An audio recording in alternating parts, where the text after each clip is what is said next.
Hey, it's NPR's Book of the Day. I'm Andrew Limbong. I remember being pretty young as a kid and finding out that the family soap we were using, which we brought home in bulk from a recent trip to Indonesia, supposedly contained skin-lightening ingredients. Its whole shtick was that if you used it enough, your skin would become less dark.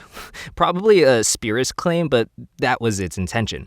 Which is to say, I learned that despite my maybe well-meaning teachers being like, the color of your skin doesn't matter, it obviously does to a lot of people in a lot of different ways. Today, we've got two books that take widely different approaches to skin color. In a bit, we'll hear from a poet who is surprisingly blunt about what she sees in the color of her skin. But first, The Last White Man is a speculative fiction book written by Mohsin Hamid about a white guy who turns not white. And he tells NPR's Scott Simon about how widespread and global our baggage about skin color is. One morning, Anders, who is a white man, wakes up and finds his skin has turned brown. His girlfriend, Una, will eventually follow, and much of the rest of his unnamed town and society. Let's ask Mohsin Hamid to read from his new work, The Last White Man. Mr. Hamid. People who knew him no longer knew him. He passed them in his car or on the sidewalk, where sometimes they gave him extra room, and where sometimes, unthinkingly, he did the same. No one hit him or knifed him or shot him. No one grabbed him. No one even shouted at him. Not after the woman in the car. At least not yet. And Anders was not sure where his sense of threat was coming from. But it was there. It was strong. And once it was obvious to him that he was a stranger to those he could call by name, he did not try to look in their faces, to let his gaze linger in ways that could be misconstrued. Mohsin Hamid, the two-time Booker Prize finalist and author of Exit West, The Reluctant Fundamentalist, and other acclaimed novels, joins us now from New York City. Thank you so much for being with us. Thank you. How would you describe what's happening in this unnamed place, society? So, Anders is experiencing something pretty strange. He went to bed with light skin, and one morning he wakes up with his skin dark. And he's dealing with looking different, feeling different, not being recognized. At the same time, it's beginning to dawn on him that he's not the only one. And as the novel progresses, we're in a world where people's identity, where their sense of race is beginning to be completely overturned. You, of course, have written very piercingly about you were born in Pakistan and had lived, at the time of September 11th, 2001, you had lived 18 of your 30 years in the U.S. or U.K. But September 11th, you felt the world looked at you differently. Yes, it was a strange feeling because up until then, I mean, obviously I was a man with a Muslim name and brown skin, but I hadn't felt, particularly discriminated against or thought of as somebody who was particularly a threat or somebody to be suspicious of. And after 9/11, that changed quite profoundly, where I was being pulled out of the line in airports and people would be uncomfortable if I got into a train or a bus with a big backpack, particularly if I hadn't shaved. So I began to feel like, I'd lost something. And over time, as I thought about, what was it that I'd lost? I realized it was, in a sense, a kind of partial whiteness, a kind of being able to not be someone of suspicion, not be someone who was a threat. And so the novel, I think, was gestating for the last 20 years. Anders works at a gym, as does Una, who is a yoga instructor. Things immediately get different there, too, don't they? Yeah, I mean, Anders goes to work and he's well-liked, but he finds that, people are looking at him differently, naturally, that he's, something strange. But also he's finding it hard to be himself. He keeps trying to want to show that he hasn't changed, that he's the same guy, and to talk like, he speaks and act like he acts. But he becomes very self-conscious doing this, and he realizes trying to be yourself is impossible. If you're trying to be yourself, you're not naturally yourself anymore. And if you're trying to be like other people to make them at ease, you're actually going to make them uncomfortable. Why does he get a gun? So what begins to happen is people start getting very upset, and the society begins to get increasingly mired in conflict. And more people are changing complexions. yeah, more and more too. people are changing, and some people want to stop this process. They think perhaps it's a disease, or perhaps it's something that you can, if you get rid of the people who are changing, you'll protect those who are left, or you'll somehow be able to prevent this change from happening. And so you see the rise of these armed militias and people who are arming themselves against the militias. And Anders finds himself facing what feels to him like a very real personal threat. Why is the society unnamed?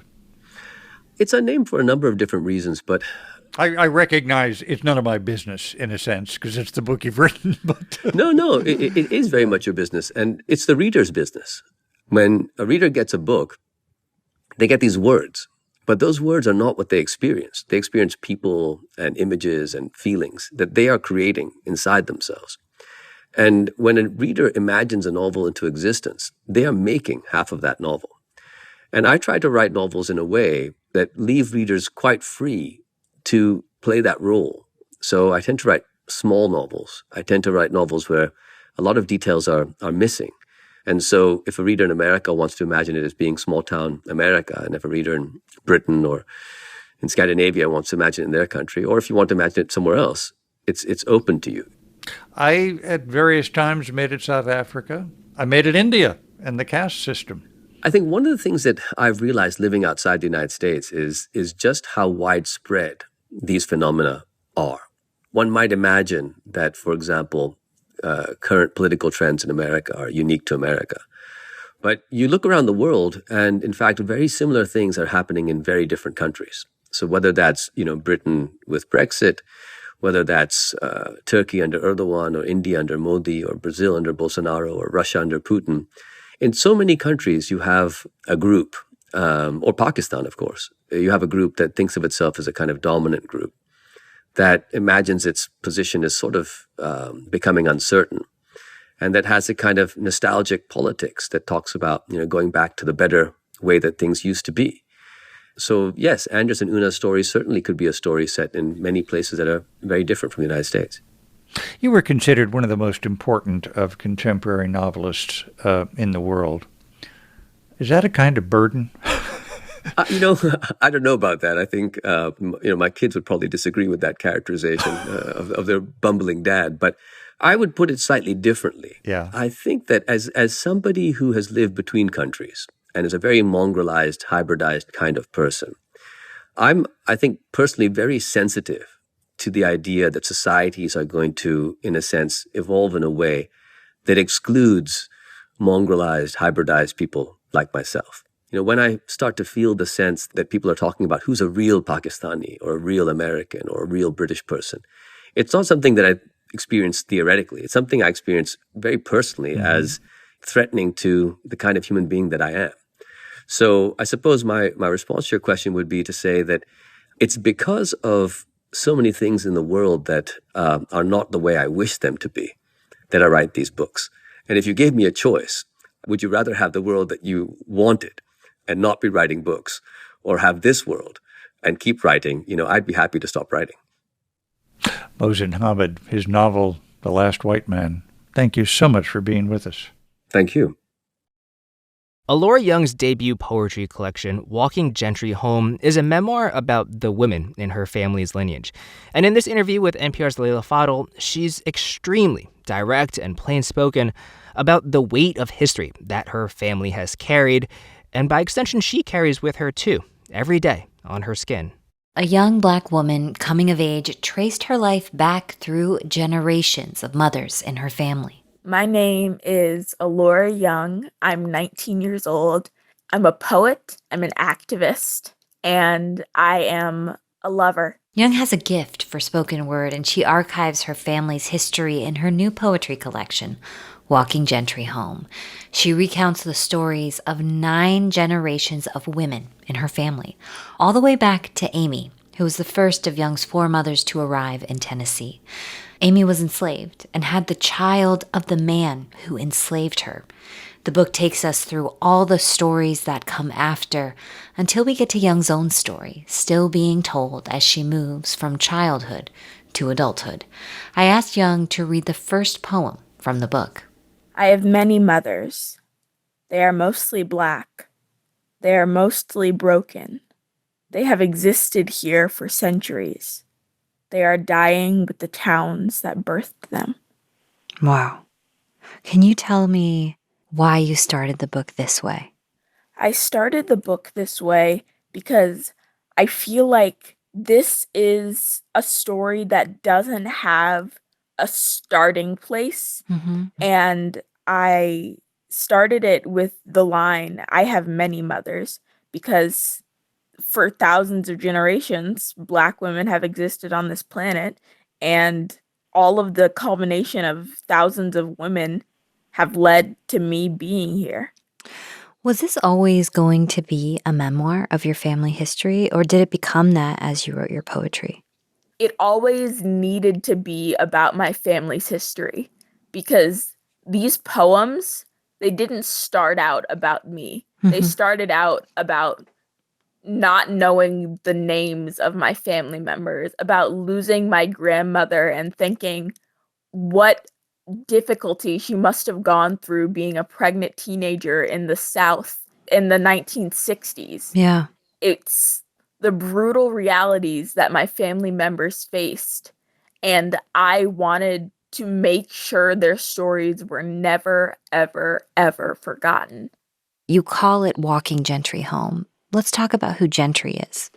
Gentry is my great-grandmother. So when my grandmother Gentry was 14 years old, she got pregnant. And then, of course, she got married. And one day, she got into a fight with my great-grandfather, Walter D., and she walked all the way from her house with her husband, miles and miles, back to her early family home where she grew up. And she gets there and her mom's like, oh, hey. And like they spend the day together and she hangs out with her brother. And at the end, Gentry says, Mama, I want to come home. And then Nanny Pearl, who is Gentry's mom, says, okay, Ortho B, walk Gentry home. And can you imagine the shock of thinking you are home, thinking that you've finally come back to your family, only to be told that the home you grew up in is not your home anymore? She says, Ortho B, walk your sister home. Walk Gentry home, back to the house that she's making. And I think it's so powerful because I think that is the transition from girlhood to womanhood. It's walking from the home you grow up in to the home you make. Your poems explore the history of your family in so many different directions. And one of the things that struck me was when you were talking about your own complexion. I don't know if this is a plight that all lighter-skinned women of color face, but it's something that I know that me and my other sister have definitely experienced. And it is the feeling that when you look at yourself in the mirror, you see that the color of your skin is the product of uninvited attention from people who enslaved your family. And I look the way I look, not because either of my parents are consensually white, but because my bloodline is filled with non-consensual whiteness. And it's honestly a hard thing to think about, and it's a hard thing to experience because no one wants to look at themselves and see rape. Wow. But that's just a reality that I have to live with. And that's something I see when I look in the mirror. Did you talk about that with the women in your family that you interviewed for this book? Yes, I talked about it with my sisters, definitely. It's a hard conversation because colorism is so prevalent in the Black community. Right, which is something you also write about. Yes. And I want to make sure that through discussing this troubling sensation, I feel I don't dismiss the struggles of darker-skinned women. But to me, darker skin has always been a symbol of true beauty, because my mom is brown-skinned, and I see her as the epitome of all things good and gentle and compassionate.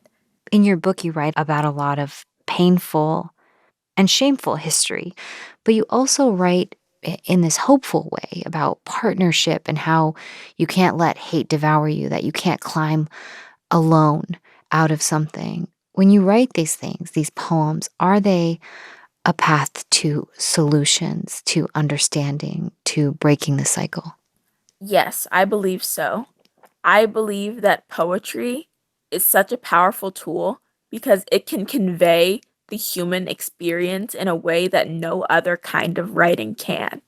And I believe that we can use this art form as a tool for education and as a tool for communication.